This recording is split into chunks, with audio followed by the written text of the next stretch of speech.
Direct to Washington, D.C. from Augusta Regional Airport. The Live 5 for 6 Skyview Network, sponsored by Terry Lambert Hyundai. Well, after some really nice days, we're tracking the possibility of some strong storms that may roll through the CSRA tomorrow. We have the marginal risk of some severe weather from the Storm Prediction Center. A full look at what to expect in your forecast straight ahead. Right now on News Channel 6 at 4, standing up against bullying, how you can create a safe environment. Plus a new way to track flood risk, the tool being used to report issues. And a new lab in the upstate will help blind or visually impaired students get the experience they need for college. We'll explain how it works as your News at 4 starts now. Live from Television Park, this is WJBF News Channel 6 at 4.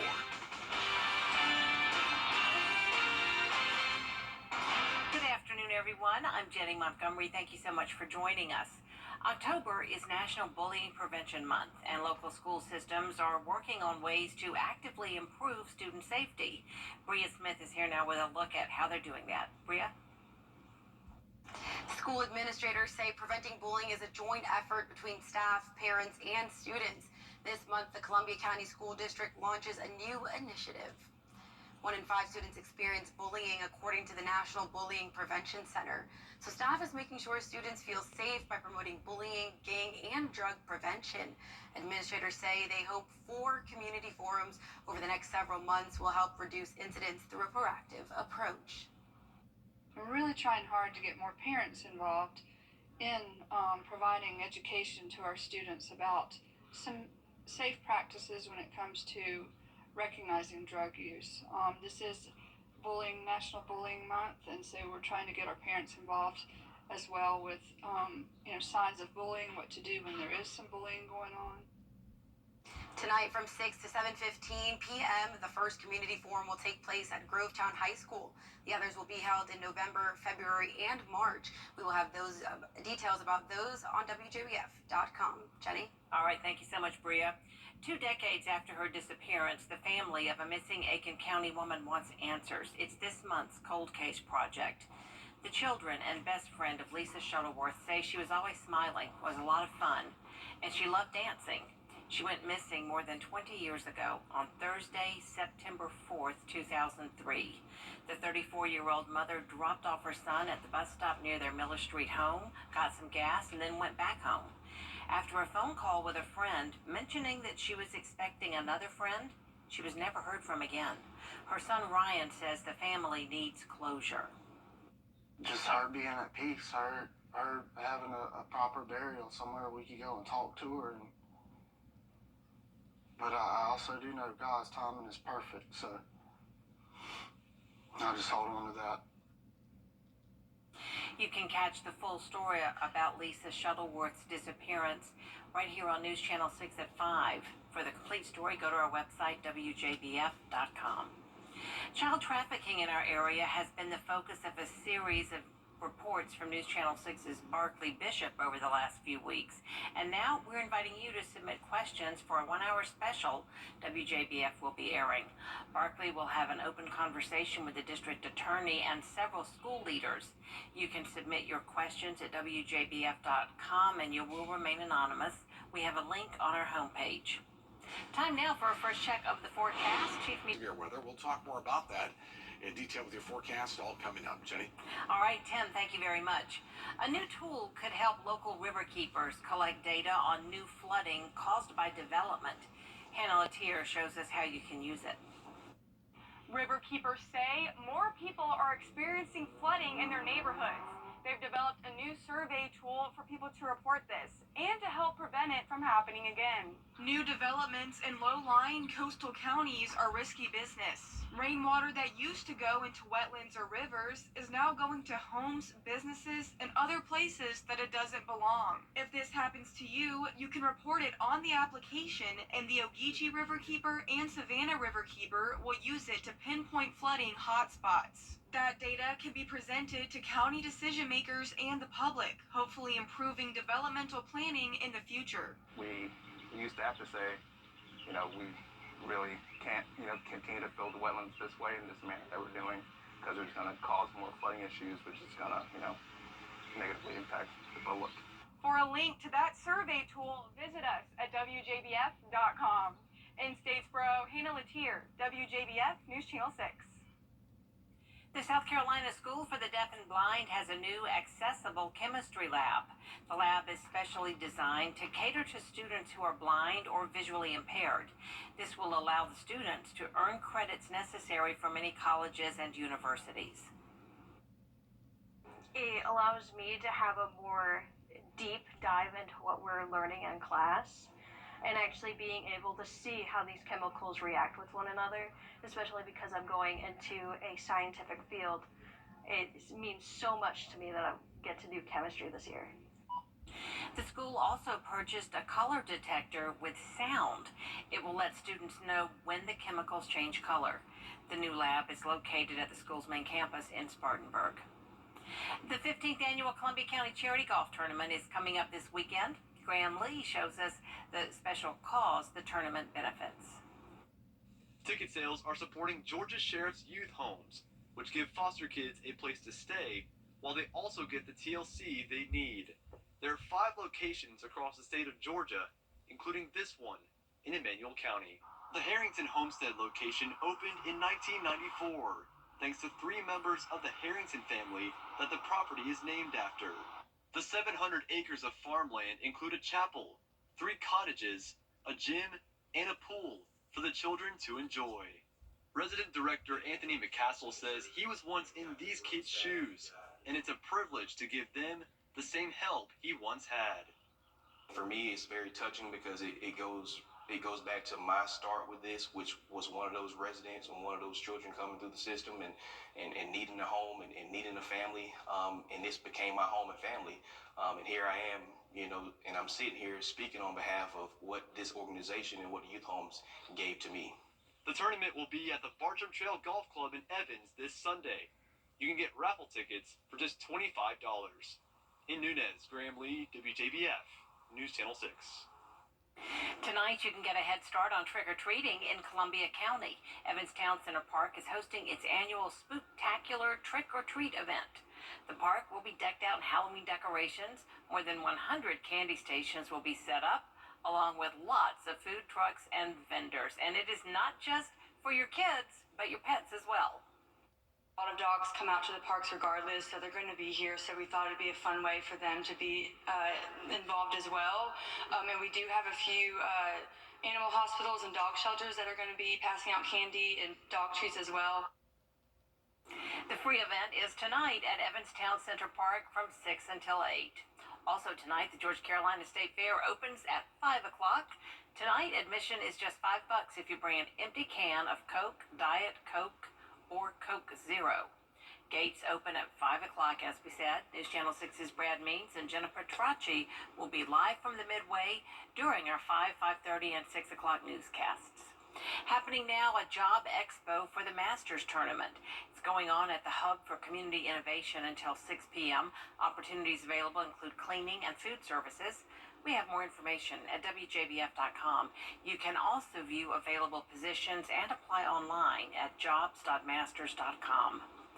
Coming up, alcohol and breast cancer. Find out why doctors think there could be a connection and who is most at risk. 478-237-5330.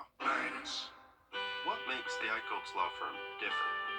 For starters, we've served this community for over 45 years. And we know that every client is unique. We consider you friends, neighbors, and family.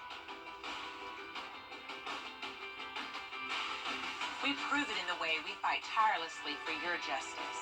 Let the Icox Law Firm fight for the justice you deserve.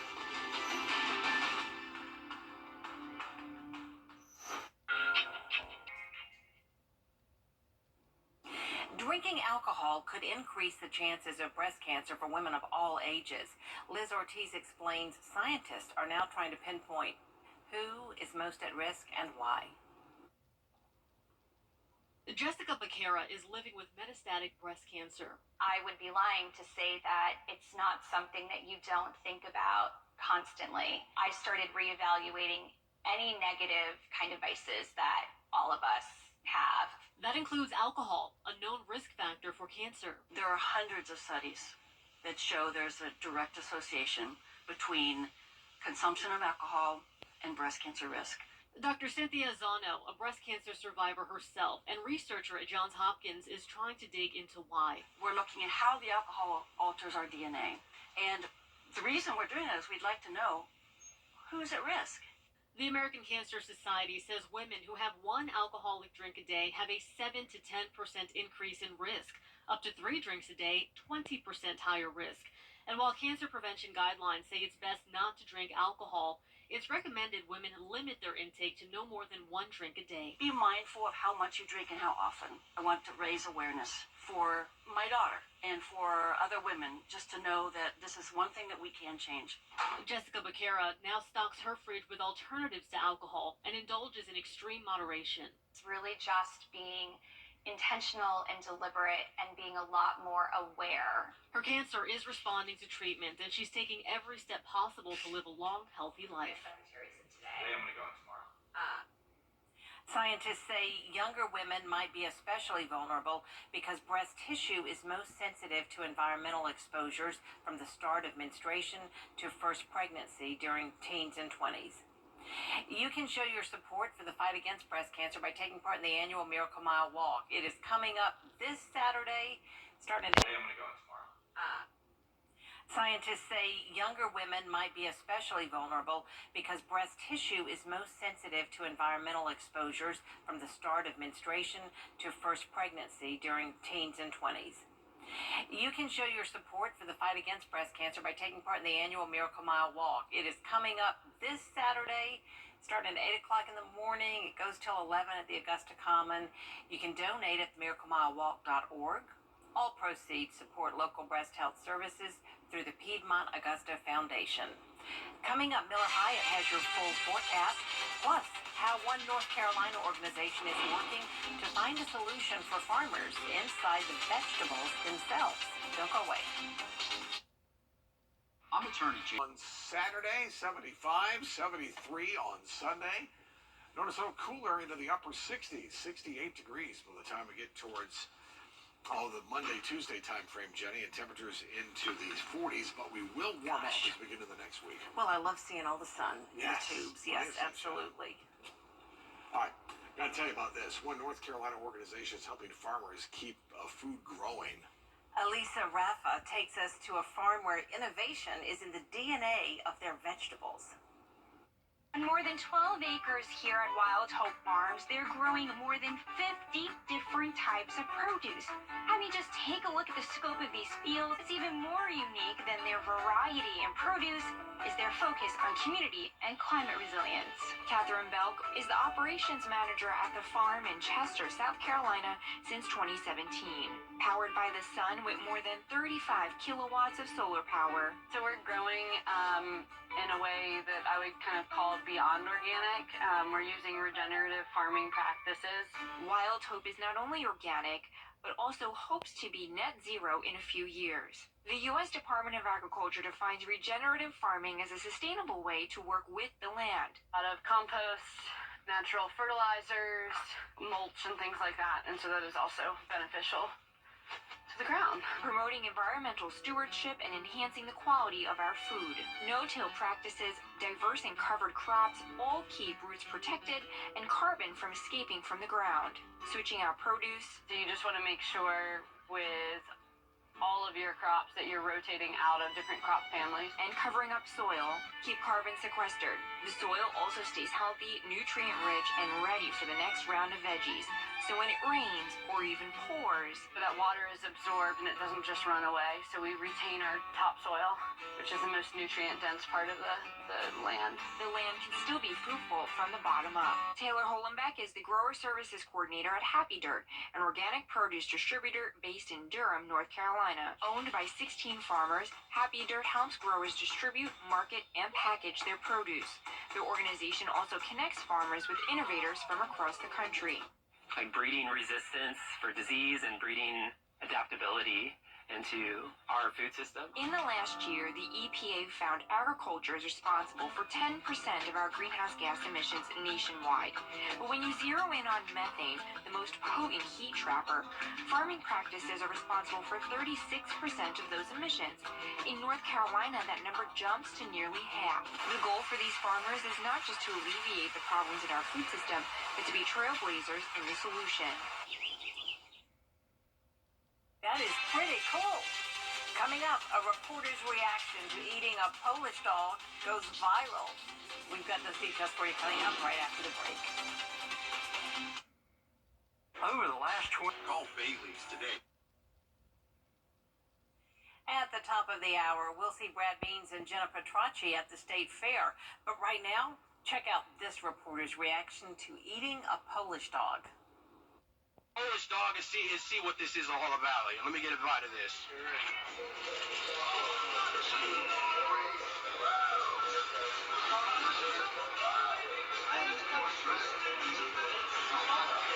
Pretty good. Pretty good. Man, this is really good, man. Thank you so much for coming on the show today, man. And back to everyone. Back to you. Well, that's WIS reporter Jalen Tart trying a Polish dog at the South Carolina State Fair. He said it was pretty good, but the look on his face said something a little different. He did admit later that it was decent, and he took a bite that was just too big. There is more coverage you can count on coming up at 4:30, including former President Donald Trump's lawyer pleading guilty in the Georgia election interference case. What the judge is proposing after the break.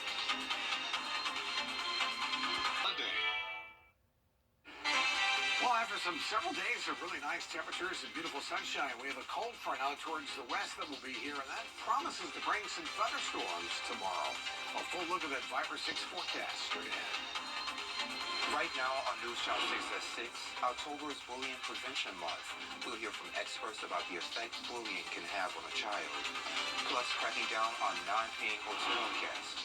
Like commissioners are discussing an ordinance to get the sheriff's department involved. And coughing for a good cause. For the proceeds from this year's Columbia County Charity Tournament will go toward. As your News at 6 starts right now.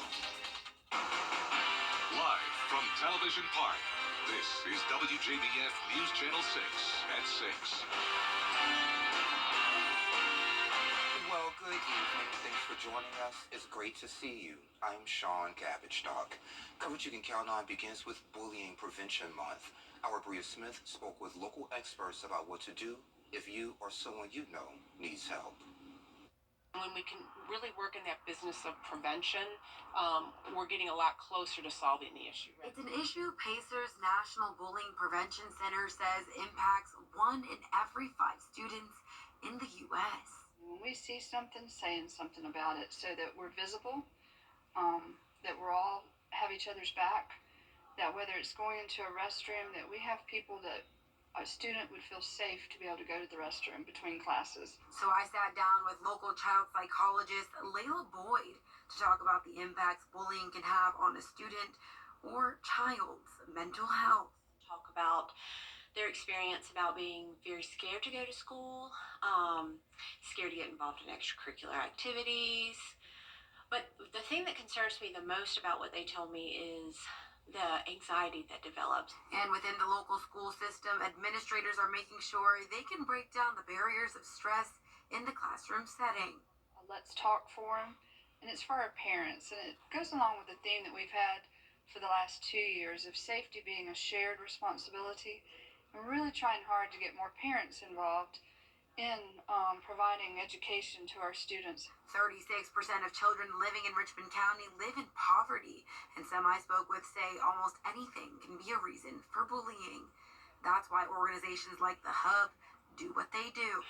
The term hub that really stands for hear, understand, and belong, and that's what we want to do here in this community by offering. Each one of us offers unique services, but then coming together as a whole, there's always been the synergy of the hub that's been the prime focus. The first community forum begins Thursday evening at Grovetown High School. The rest of those forum dates and times can be found at WJBF.com. In Augusta, Bria Smith, WJBF, News Channel 6. Chief Meteorologist Tim Miller joins us now with a quick check of the forecast. We're in storm chances for sure as a cold front is moving in our direction. Here are the clouds. Yes, they are moving from basically from the southwest to the northeast. I'll get out of the way and show you. I'll show the broader perspective. You'll notice a few little showers off near Atlanta. That's that activity that will remain off towards our west. There's the cold front. That's further off towards the west. The arrow is the indication of which way it's headed, and it's right towards us. And that'll give us a better chance of some showers and some thunderstorms for tomorrow. We'll have more on that coming up.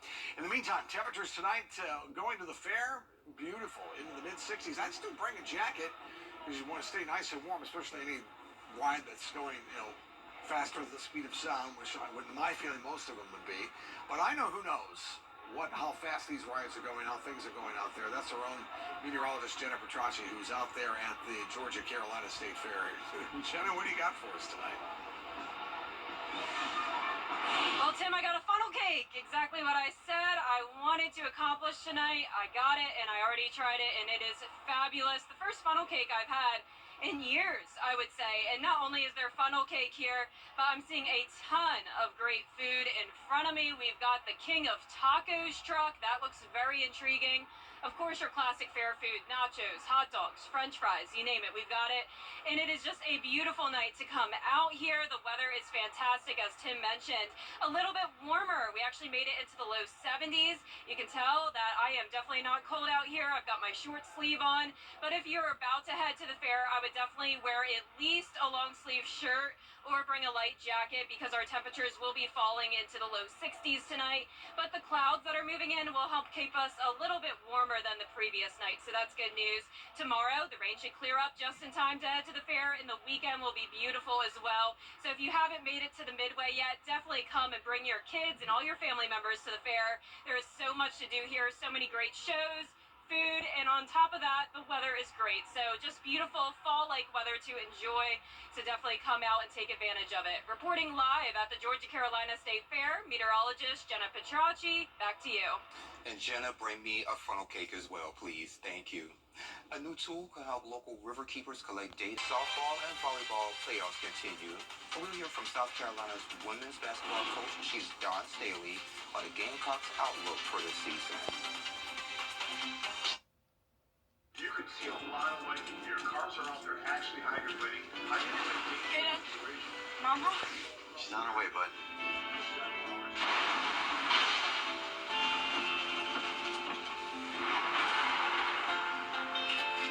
Hey, hon. Nasty out there. Glad you're home. Stay safe. I will. Tell them to save you some. When others head in, we head out. Dominion Energy. Stop everything's mobile app. Download it today. Now, WJBF sports coverage you can count on. There we go. The high school softball and volleyball playoffs continue this week. Volleyball just getting started. Had the first rounds in Georgia the last two nights, but softball still sorting out which area teams will reach the Elite Eight, make it to the state tournament in Columbus. Want to congratulate several of our area teams that have already punched their tickets. The Lady Bulldogs from Harlem, that dynasty rolls on in Class 3A. They swept through their super regional in Savannah. In Class 1A Division II, Glasscock County won the region for the second year in a row, went undefeated in the super regional, didn't allow any runs scored against them.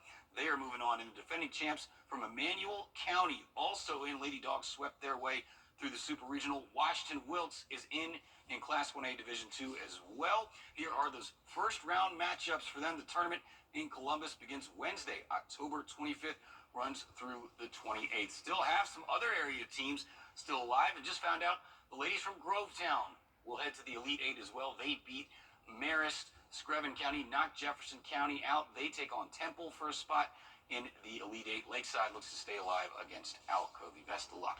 In South Carolina, it's opening night of the volleyball playoffs in Class 4A. South Aiken Thoroughbreds have a bye after their region championship, and the defending state champs from Aiken High will host Greenwood.